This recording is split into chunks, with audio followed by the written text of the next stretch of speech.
Plant tissue के types के बारे में अगर बात करेंगे तो क्लासिफिकेशन ऑफ प्लांट टिश्यू है।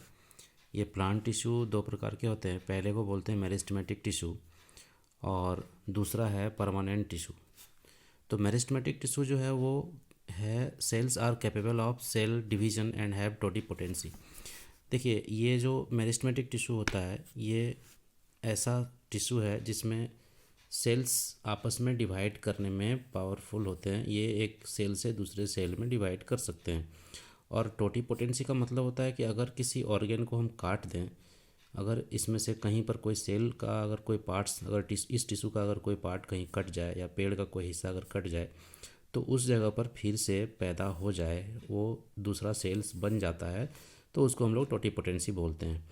टोटिपोटेंसी का एग्जांपल हम लोग अमीबा में देखते हैं कि ये अमीबा है एनिमल सेल में, और इसमें अगर हम इसको काट देते हैं तो इससे एक दूसरा अमीबा तैयार हो जाता है।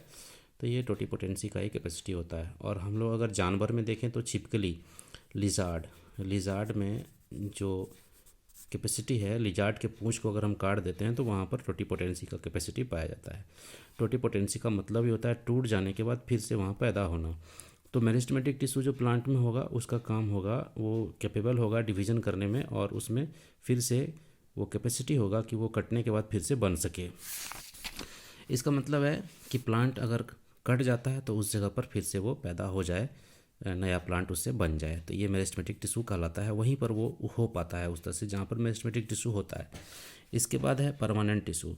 तो परमानेंट टिश्यू वैसा टिश्यू है जहाँ पर मैच्योर सेल्स हो जाते हैं, सेल्स मैच्योर हो जाते हैं और इनकेपेबल हो जाते हैं डिवीजन में।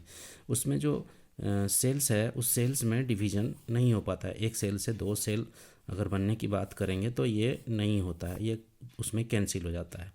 तो मतलब सेल्स उसमें डिवाइड नहीं हो पाते हैं, तो ये परमानेंट टिश्यू हो जाते हैं।